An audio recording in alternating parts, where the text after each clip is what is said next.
All right, here we are, March 12th, Sunday afternoon. Let's see, is it the 12th? Trying to pull down the time on the phone here. All right, can't get it with my gloved hands. Oh, there we go. Yeah, March 12th. We've got a beautiful day to inspect. It is about 70 degrees out. I've inspected the other two hives now. 2 weeks ago, yesterday, I started the process of queen rearing. To do that, I took a number of frames from this hive and put into a nuke to raise queen cells. And then last week, no, I think it was 3 weeks ago. It was February 25th was when I started that process. Last week, I composed 5 different nucleus colonies, and again, I borrowed some frames from all of my some frames or bees from all of my active hives. So this time, I want to see how this hive has recovered. I'm not going to take anything from it. Probably not going to give anything to it. I did come by a couple of days ago and added this insulation layer, which I'm probably going to find a way to affix to the top there. That will be for the heat of the summer to protect this hive from the sort of comb collapse that I had on a couple of fresh combs last year. All right, so now let's go into the hive. We'll move the divider board. And this poor hive, it's had, I think at one point we were up to 11 combs, but it's been a donor to my other colonies as they've needed a little extra help. And now I'm going to try my best to leave these guys alone and let them thrive for a while. Well, no, that's not quite true, because I'm going to probably end up, I think only 3 at most of my 5 attempts to get another colony started. I think only about 3 survived, and so I will be in a position. Okay, we have had some wax moths here, so I'll do a little cleanup on the bottom as we go. We got this kind of a cocoony substance at the bottom where the wax moth larvae mature. They make themselves a little cocoon, and it's all very smushy and nasty to deal with.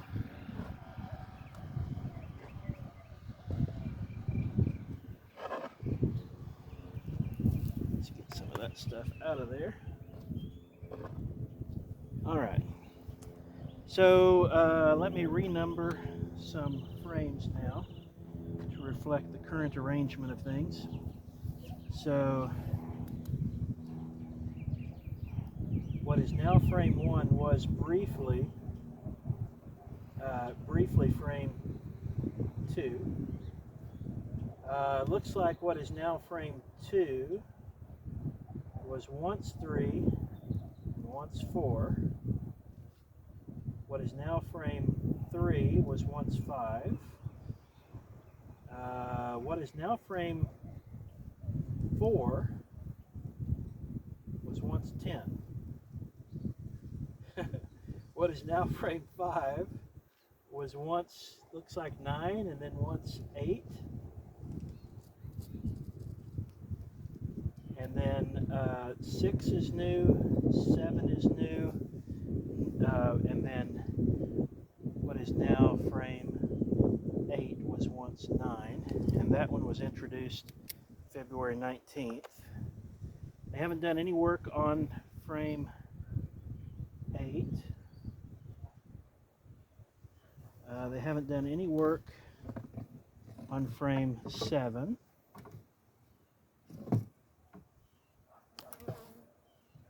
They haven't done any work on frame 6. All right, on frame 5.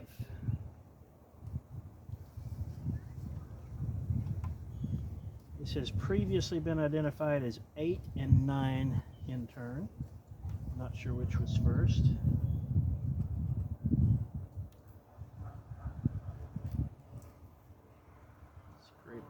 off some of the propolis to give a good fit when I put it back together.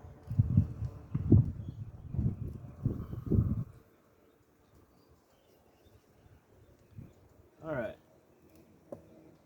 so frame 8 has drone-sized cells and worker-sized cells, and they're storing honey and a little nectar and a little bit of pollen. There is a little bit of capped honey left over, more on this side, as well as some wet pollen. I'm sorry, no, some wet nectar. I mean, and by that I mean uncapped nectar and some pollen. All right, so this is a resource frame for them. I'm going to put that down. All right, so now we'll move on to, oh, and before I move on, I'm going to remove some more wax moth debris.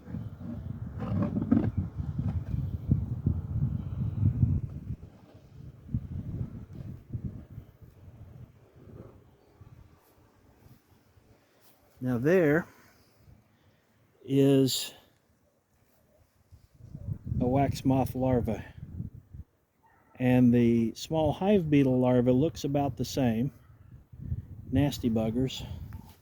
They're like a maggot.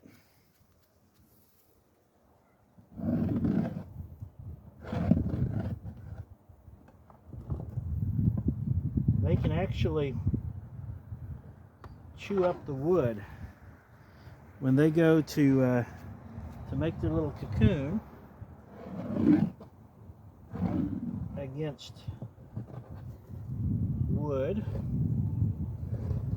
Apparently, as they mature, they just take a bite now and then, and they'll leave a little cup-shaped depression cut away into the wood. I think I'm real glad I've got gloves on. Every time I reach my hand down in there, I see a drone. I knew they were coming, but I don't think I had seen many of them on the previous inspections. All right, done with the cleanup so far. All right, so now we're going to go to frame 4. All right, these guys are attacking me. So let's see if I can calm them down a little bit. As long as they're hitting my glove, it's no big deal. If they try hard enough, they'll discover that they can actually get through my shirt. And I'd like them not to learn that. All right, there we go. I think I at least cooled down the primary offender. Oh, did I look at, pull out frame 5 again. Did I look up both sides? Yeah, I did. So, capped honey, pollen, 2 sizes of cells. We'll drop that back in place. And then I scraped the other side, but I still need to scrape a little propolis off of this side.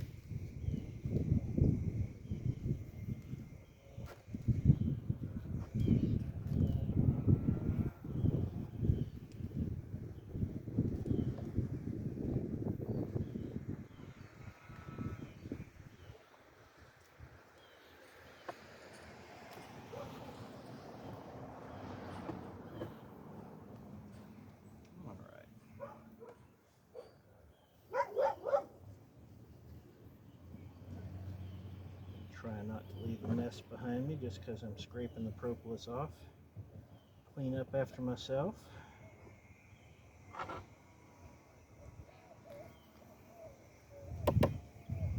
Alright, now we're ready for frame 4.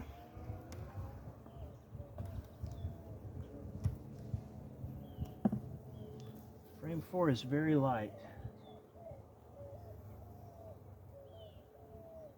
Alright, this one they never completely drew out last year. It's got a little bit of capped honey, looks a little bit of pollen.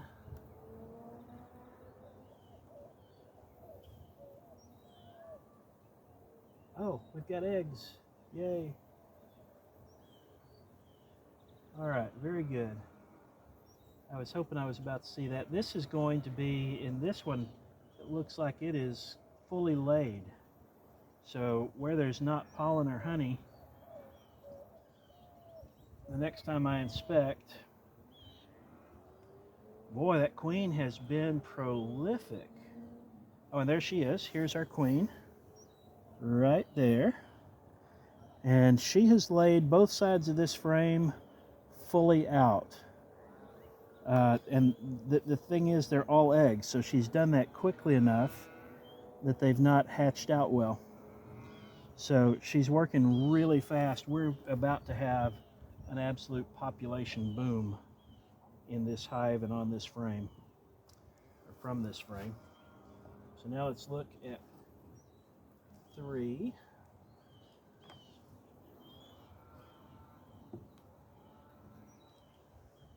And this one is heavier. It's got lots of brood, capped brood, uncapped brood, pollen, a little bit of nectar, drones, capped drone cells.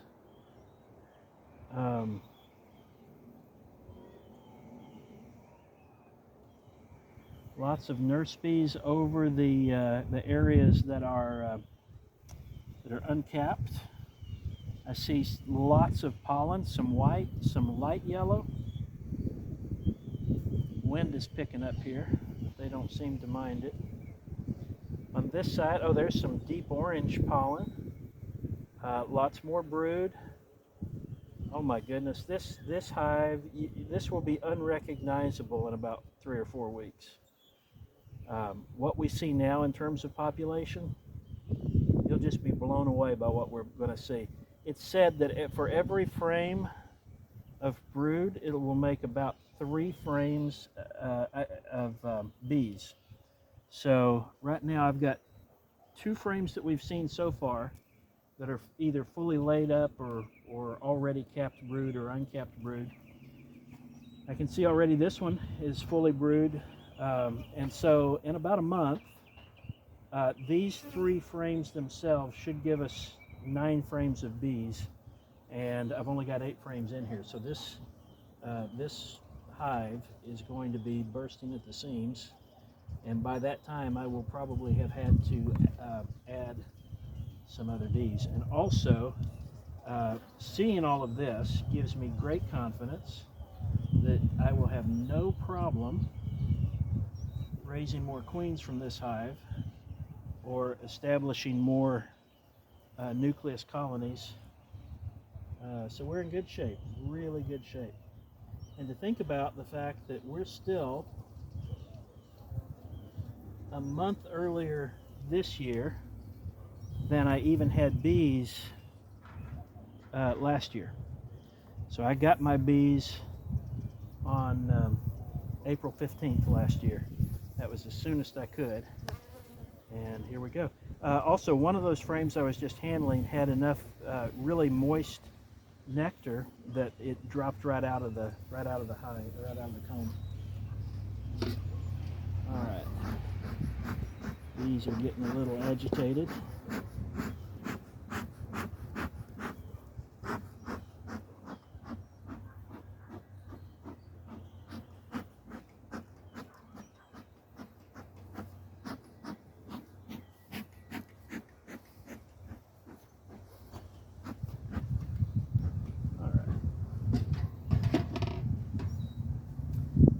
Frame 2.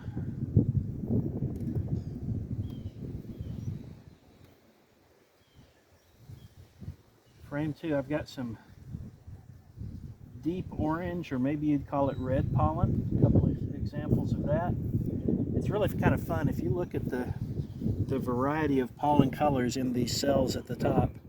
You've got some that are almost white, some that are yellow, some that are a deeper orange. Got this bee with white pollen, and this one, there's actually a couple of them there that have a red or a deep orange pollen. There's one with, you could call it a real light orange or a yellow pollen. Those are each coming from different flowers. So you can see how much brood we've got there. Some of it is drone, most of it is worker, most of it is capped, a little bit is still uncapped. And the same on this side. So we've got 3 full or nearly full frames of brood. Now this one, frame number 1, was added on February 19th.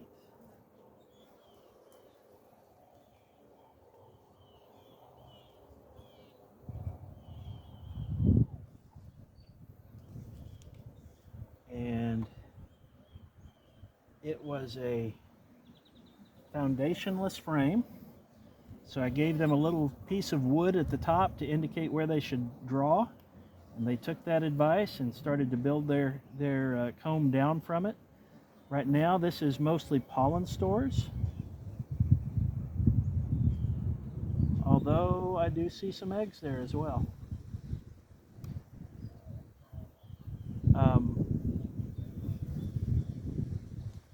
So pollen over here. You can see they've attached the comb to the mid piece, the mid bar. And they're continuing to draw down from it from there. We've got brood under all the bees on this side.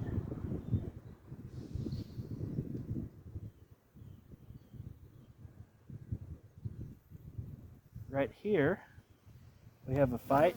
These bees are trying to get that little small hive beetle out of there. And he's nestled down, not going to move willingly.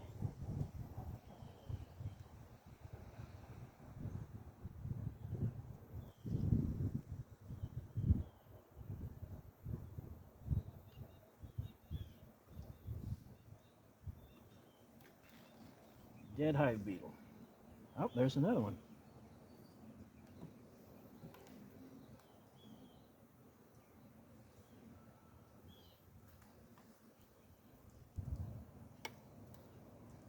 Another dead hive beetle.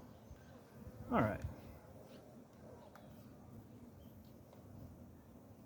So these bees are acting a little more agitated. I've seen all I need. I've seen everything in here. I don't see any more desperately need to clean up on this end, so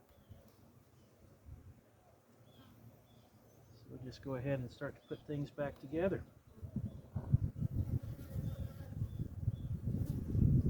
Thank you, girls, for being patient with me.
So mission accomplished. We saw the queen. We confirmed that they have the population they need. They are laying plenty of eggs. That queen is just looking for all the places she can find to lay lay eggs in. We're due for a population boom here, so I definitely need to check by regularly on this hive to make sure that I add additional frames before they're needed. Right now they've got some room to expand, but over the next 2 weeks we'll see a lot more, and over the next 4 weeks we'll see an incredible amount more bees in here, and they'll at that point definitely be needing some additional space. So that's all for the yellow hive today. The hive in Peterson Garden is looking really, really good. Thanks for watching.